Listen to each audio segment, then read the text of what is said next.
Hello again, everyone. I'm back in my egg chair. This time to talk about the book I just finished reading, The Silent Companions by Laura Purcell. It's a Gothic horror novel. I found this one. I was actually in an airport bookstore looking for something to read for a long flight, and I didn't end up buying it then, but I added it to my Amazon wish list, and eventually, like just recently, finally actually picked it up to read. Um, it's set in three different time periods. It starts out with a woman in a mental institution, and the date isn't specified, but you get the sense that just from the writing that it's like kind of some place in the past, or time in the past, I should say. And then her story starts to unfold, and that's set in 1866. And then there's a diary of an ancestor that's from like 15, no, 1635, I want to say. The reign of Charles the First, if I'm remembering right. Anyway, that matters.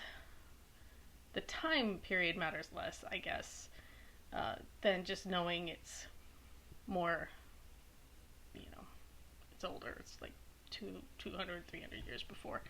Um, so basically, the story, in a nutshell, is that this woman, Elsie, I always want to say Elise, but it's Elsie, I'm pretty sure.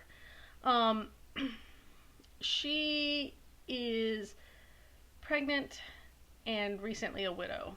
She had just gotten married to a man named Rupert, and he had gone to his family's like country estate home to fix it up so that Elsie could move in and it would be ready for the baby. In the meantime, she was staying in their place in London because that's where she was from. That's where she had grown up.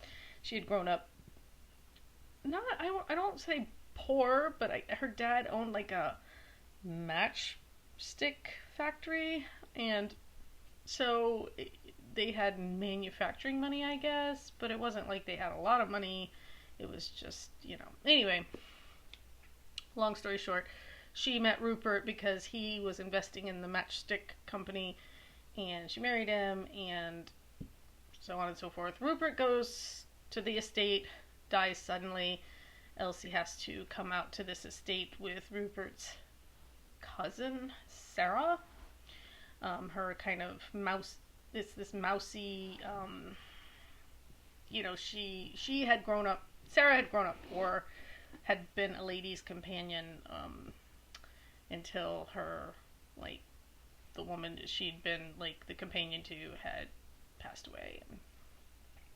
Anyway, of course, the house is old, it's creepy, the people in the town are afraid of it because they're superstitious about it because it's, cursed or whatever. And that more or less ends up being true, from what I can tell.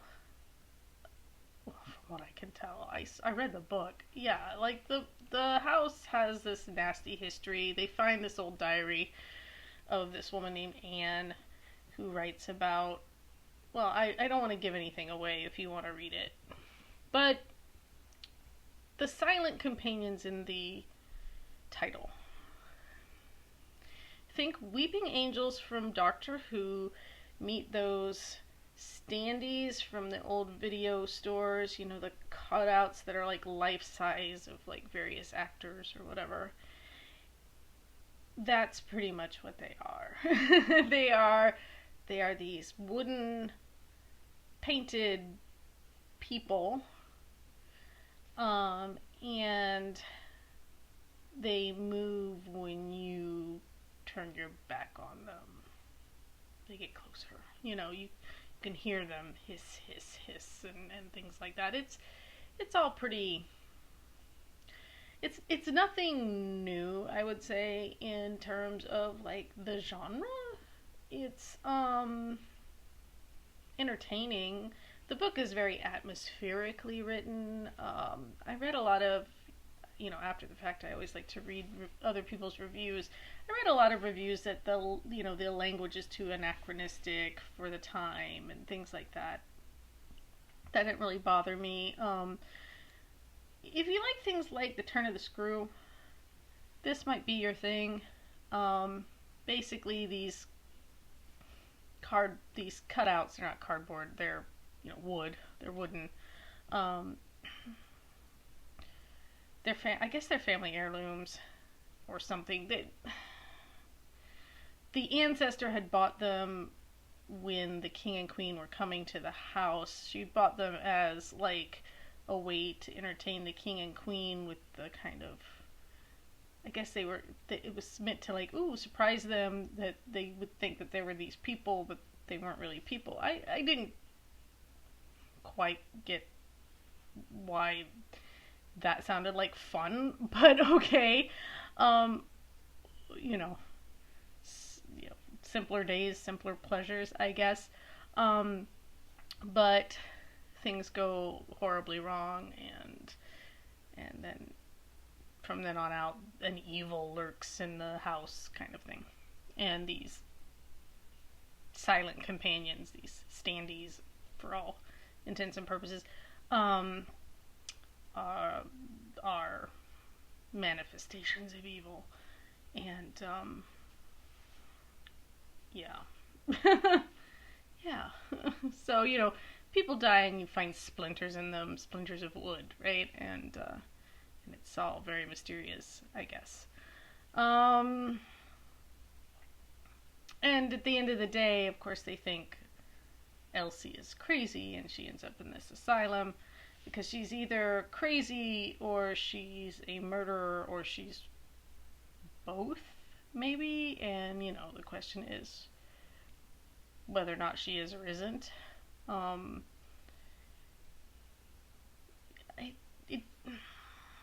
I think it would have been interesting if the ending had been more ambiguous about whether or not she were crazy. That might have been an interesting way of doing things, but the ending is probably the weakest part of the book, in part because it's very predictable, in part because it's very cliche.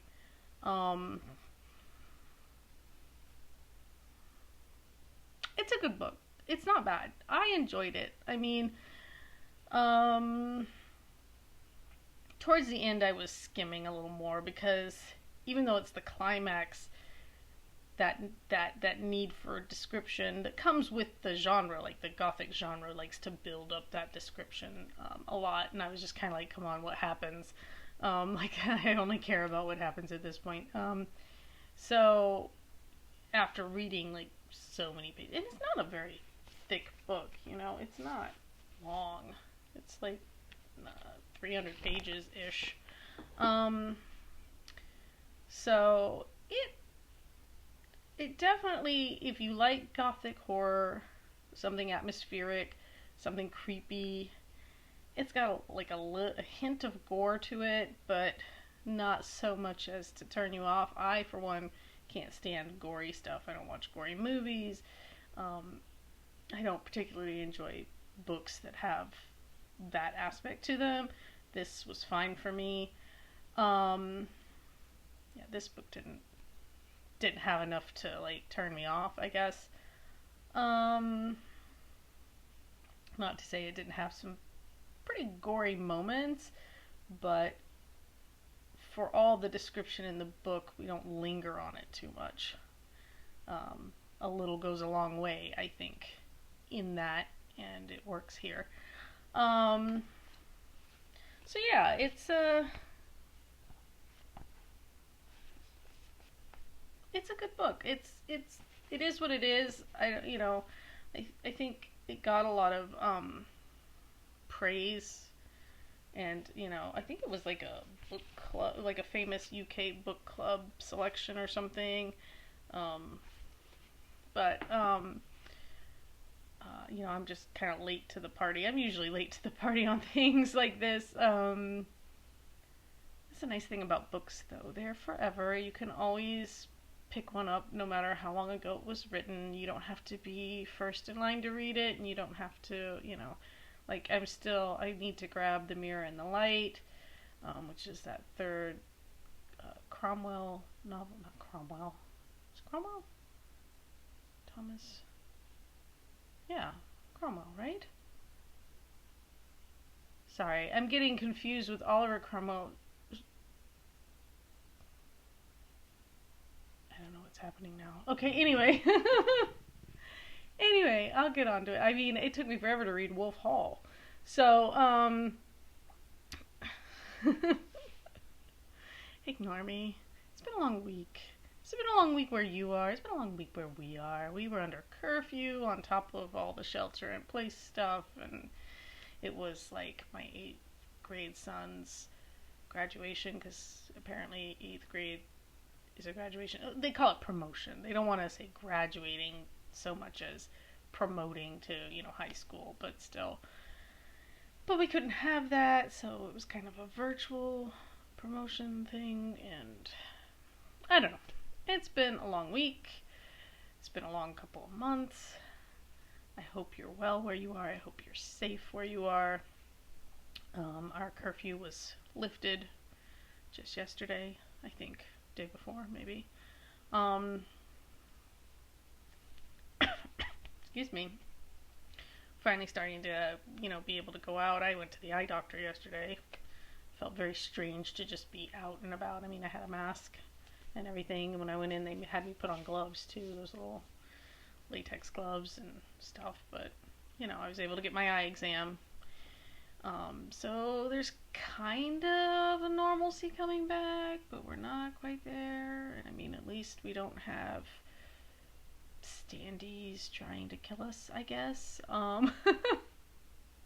It's weird. This is the kind of book I would normally read, like more like at winter time. I would say this is more like a fall or winter book than a summer book, but I was really just desperate for something to read at that point, and like I had this, so I was like, you know what, I'm just gonna sit down and read it, and it was a quick enough read, and yeah.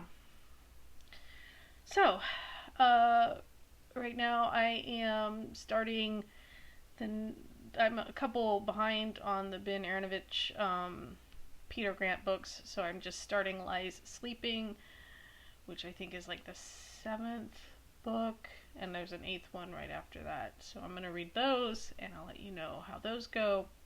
We can talk about the Ben Aaronovitch series maybe in the next video. If you haven't read them, or if you have, let me know if you like those books. I think they're fun.